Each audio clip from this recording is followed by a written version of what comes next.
नमस्कार मित्रों, राधे राधे, जय श्री कृष्ण।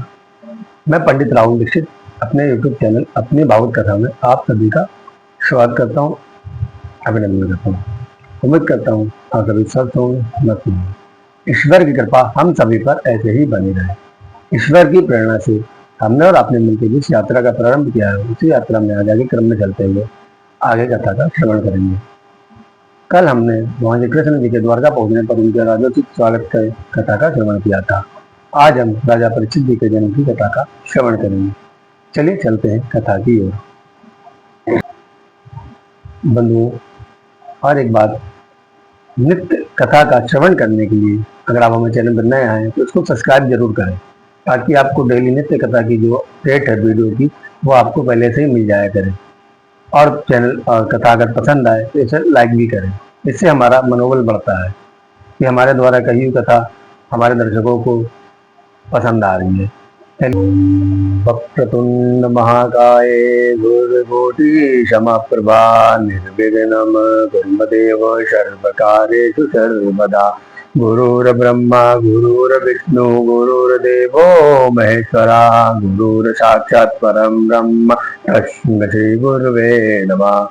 ओम नमो भगवते वासुदेवाय नमः।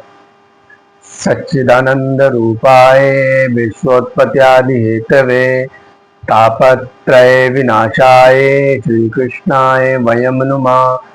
सच्चिदानंद स्वरूप भगवान श्री कृष्ण जी को हम नमस्कार करते हैं, जो जगत की उत्पत्ति, स्थिति और प्रलय के हेतु तथा आध्यात्मिक, आदिदैविक और आदि भौतिक तीनों प्रकार के तापों का नाश करने वाले हैं। ऐसे भगवान श्री कृष्ण जी की हम शरण ग्रहण करते हैं और उनको बारंबार उनके चरणों में प्रणाम करते हैं।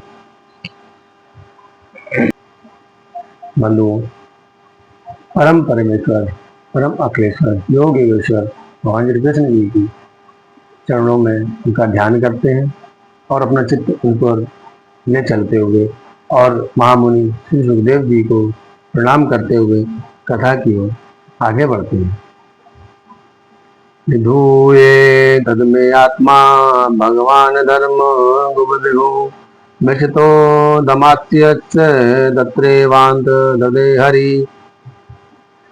श्री सूत जी कहते हैं, शौनकादि ऋषियों अश्वत्थामा द्वारा चलाए गए ब्रह्मास्त्र के तेज से क्रोधत मास के गर्भस्थ शिशु के सामने ही भगवान श्री कृष्ण जी ने चक्र सुदर्शन से शांत किया और अंतर्ध्यान हो गए।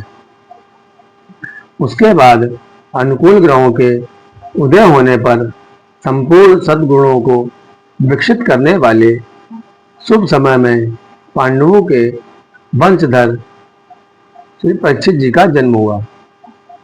जन्म के समय ही वह बालक अपने तेज से पांडु की तरह ही लगता था। पौत्र के जन्म से युधिष्ठिर के हर्ष की सीमा न थी।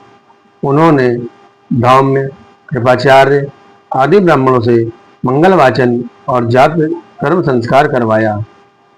प्रजा तीर्थ नलच्छदन के समय, पहले का समय प्रजा तीर्थ काल कहा जाता है। उस समय तक सूतक नहीं लगता। यथा यावन्न छिद्यते नालम तवन्नाप्नोति सूतकम छन्ने नाले तथा पश्चात सूतकम तु विधीयते। इस समय को प्रजा तीर्थ कहते हैं। इस समय में दिया गया दान अक्षय होता है। स्मृति में कहा गया है, पुत्रे जाते नति पाते दत्तम भवति चाक्ष्यम। अर्थात पुत्रोत्प्राप्ति और व्यतिपात के समय जो दान दिया जाता है वह अक्षय होता है। नामक काल में ब्राह्मणों को सुवर्ण, गौवें, पृथ्वी, गांव, श्रेष्ठ हाथी, घोड़े एवं उत्तम अन्न का दान दिया। और पहले इसी प्रकार के दानों की प्रथा थी। आज के समय में ये सब चीजें विलुप्त सी हो गई हैं।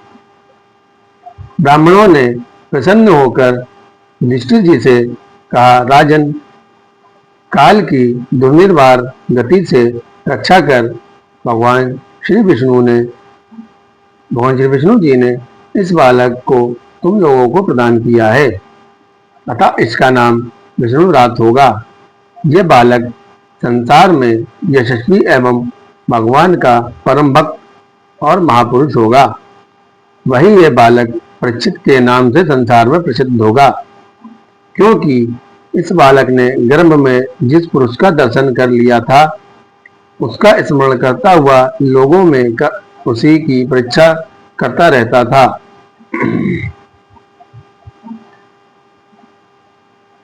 कि देखें इनमें कौन सा वह है अपने गुरुजनों के लालन पालन से प्रतिदिन बढ़ता हुआ शीघ्र ही वह नौजवान हो गया। सा राजपुत्रो ववर्धे आशु शुक्ल इवोडुपा अपूर्यमाणा पृथ्वी काष्ठाभिर्वदोहनव। अब स्वजनों के वध का प्रायश्चित करने के लिए धर्मराज युधिष्ठिर ने अश्वमेध यज्ञ के द्वारा भगवान की आराधना करने का विचार किया, किंतु प्रजा से वसूल किए हुए कर और जुर्माने के अतिरिक्त और धन उनके पास नहीं था, अतः वे चिंता में पड़ गए। युधिष्ठिर को चिंतित देखकर भगवान श्री कृष्ण जी ने ऐसी प्रेरणा की, इससे उनके भाई उत्तर दिशा में जाकर वह बहुत सारा धन ले आए, और जिसे राजा मृत ने और उनके यज्ञ में शामिल ब्राह्मणों ने फेंक दिया था। तदभिप्रेतमाच भ्रातरो चोदा ब्रह्मण भाज्योरुदित्यां ऋषि घोरिषा। बहुत पहले की बात है, महाराज मरुत ने एक बहुत बड़ा यज्ञ किया था। यज्ञ समाप्त हो जाने पर उन्होंने यज्ञ में प्रत्युक्त सभी सुवर्ण पात्रों को उत्तर दिशा में रखवा दिया था। उन्होंने ब्राह्मणों को भी इतना धन दिया था कि वे उसे ले जाने में असमर्थ थे, अतः वे भी उसे उत्तर दिशा में ही छोड़कर चले गए। छोड़े हुए धन पर राजा का अधिकार होता है, इसलिए उस धन को मंगवाकर श्री भगवान ने युधिष्ठिर का यज्ञ पूर्ण कराया। इस प्रकार भगवान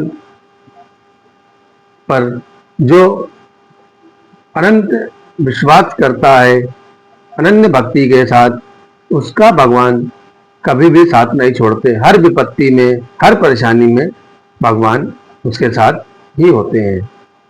तो जी कहते हैं, महाराज युधिष्ठिर ने 3 अश्वमेध यज्ञों के द्वारा भगवान श्री कृष्ण की पूजा की।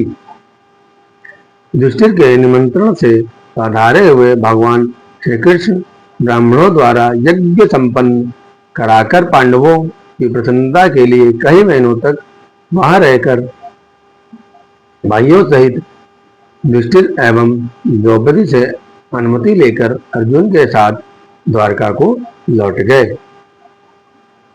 ततो राज्ञाभ्यनु ज्ञाता धृतृणयात बंधुभिः ययो द्वारपतिं ब्राह्मण सार्जनो यदुभिर्वृता। बंधुओं, आज की इस रसभरी कथा को हम यहीं पर विश्राम देते हैं।